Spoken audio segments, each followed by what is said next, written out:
Hey everyone, Mr. Sujano here. Season 4 for Tekken just started. Here is the good, the bad, and the ugly. Let's get started. Alright, to kick things off, Season 4 has introduced a ton of new changes for Tekken. Bamco has introduced a new character, a bunch of new moves, a bunch of little tiny tweaks to the game, as well as new netcode and a massive balance patch. So Kunimitsu is the new character. She was announced back in September, I think, and it's not the original Kunimitsu if you're unfamiliar with the series. This is Kunimitsu's daughter, so I guess you could call her Kunimitsu 2. In addition to this new character, other characters will be receiving brand new moves. I will leave a link to these patch notes in the description below. They're hosted on Reddit Tekken, and I highly recommend checking them out, especially if you main a certain character. These patch notes tell you pretty much everything that has changed for your character this season, which can be a huge help. And if you struggle against certain characters, well, these patch notes are a great reference point. On the very first page of the patch notes are the universal game changes, and there are some pretty big ones here. First and foremost, the life gauge has changed from 170 to 175, so it's going to be a little harder to kill people now. And it says here, wall hit damage scaling has been reduced from 90 to 80%.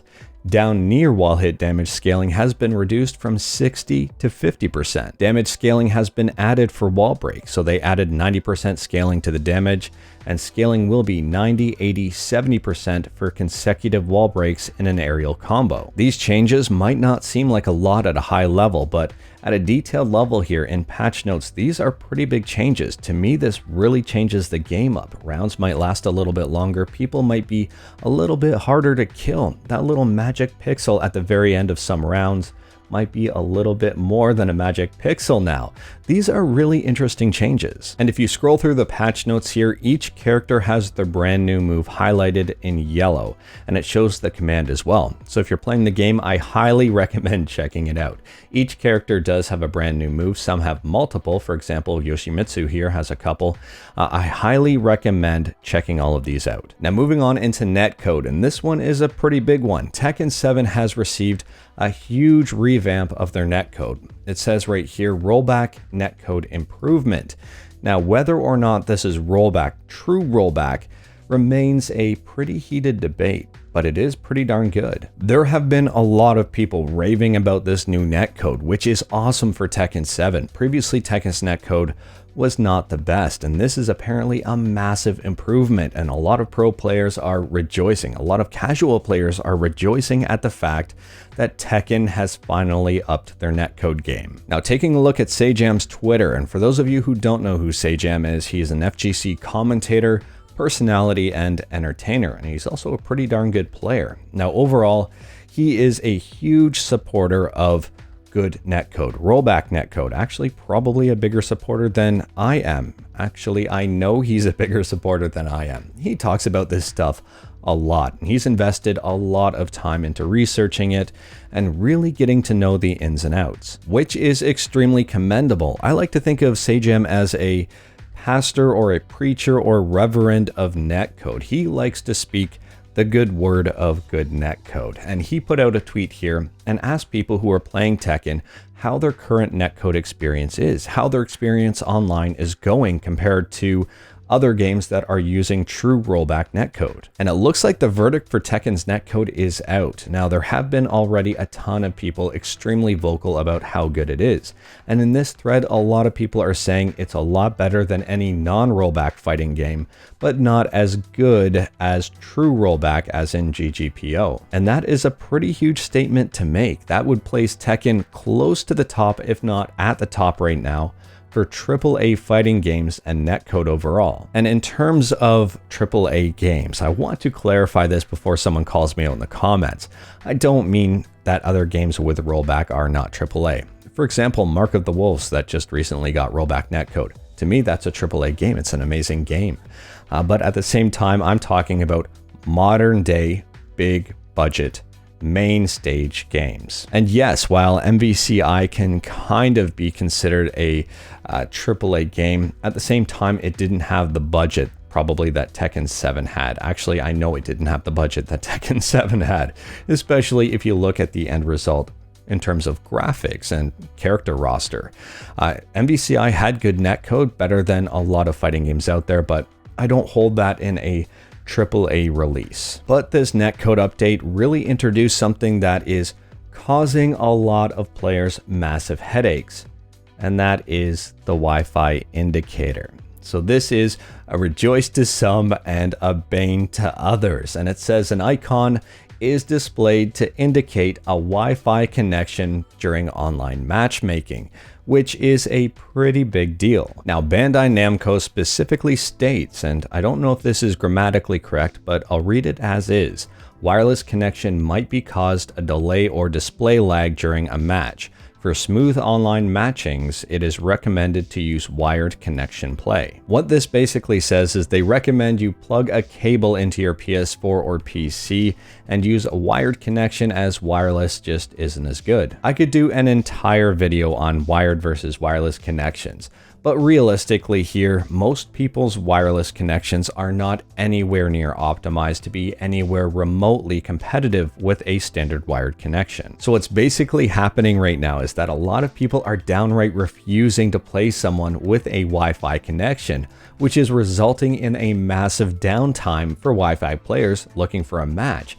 This quote here says, "Thanks to all of your complaining about wanting a Wi-Fi indicator, I haven't got a match since this patch dropped. Thanks for discriminating against a part of your player base. I'm never touching this game again." The salt here is incredible, and this is just one prime example of many frustrated Wi-Fi players. Now, scrolling down to the comments here, some of the posters on Reddit Tekken are extremely smart. I was going to raise this point in the video and thinking, hey, this is a great idea, I should explain this.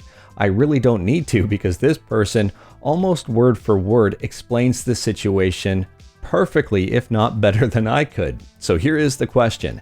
Is the situation the same on console? Somehow I doubt that Wi-Fi players wouldn't find a match, considering they take up like 60% of the player base there. And the response to this is brilliant. This has happened in other games before. Basically, the Wi-Fi players realize the connection is going to be noticeably better when playing with a wired player, so they refuse connections with other Wi-Fi players too, and just hope and pray that a wired player will accept the match. Now, if you are playing Tekken on Wi-Fi, first and foremost, you probably are going to have a tougher time finding matches online. And the only people you are probably going to be able to play against are other Wi-Fi players if they want to play against another Wi-Fi player, or wired connections who just don't care. Right now, it seems that a lot of people, whether or not they understand the nuances behind a wired and wireless connection, they just seem to have fun at refusing the connection of a Wi-Fi player. I'm not even joking. On Reddit Tekken, there have to be at least a dozen or so posts on making fun of Wi-Fi players. Now, for those of you playing Tekken on Wi-Fi and you're frustrated you can't find a connection, I will say there are some very simple things you can do to change that connection symbol from Wi-Fi to wired without technically going wired. And I'm debating on whether or not I should do a video on that. I'm leaning towards no, because I understand the importance behind having that Wi-Fi and wired indicator. But at the same time, there are ways around it. Again, I'm heavily debating on not doing a video on it. Let me know in the comments below if everything in your life depends on knowing how to change that indicator.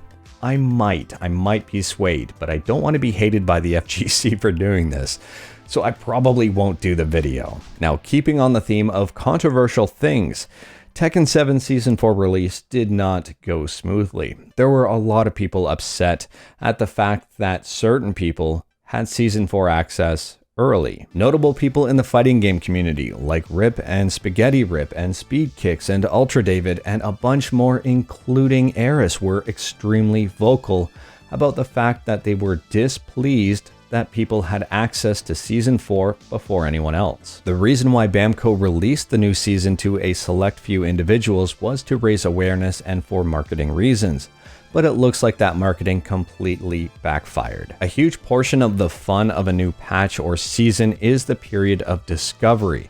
A lot of pros, a lot of content creators use that to interact with their audience and really have some fun with the game. Everything is new, there are a lot of unknowns, and everyone is just kind of figuring it out. I could get into more detail about this, but Bamco basically ruined the overall experience for a lot of people. Aris describes it extremely well. I will leave a link to his YouTube video in the description below, and I do recommend checking it out if you want to hear the words from Aris himself. Also, Harada, the man himself, is not happy with this situation.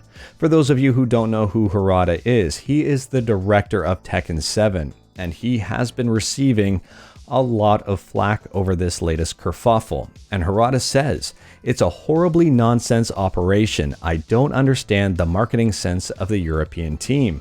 Also, you should stop thinking that I'm giving some instructions to every corner of the world from 1 to 100 like God." On a less bad note, let's chalk this up to a silver lining. Since Harada's not happy with this, the community is not happy with this, chances are this isn't a universally accepted approach that Bamco took, and internally, I'm going to guess that someone or an entire team is getting reprimanded because of this, and I don't necessarily think this situation will happen again, but time will tell. But anyways, that is all I've got for today. Let me know in the comments below what your thoughts are about Tekken 7 Season 4 and pretty much everything else we talked about.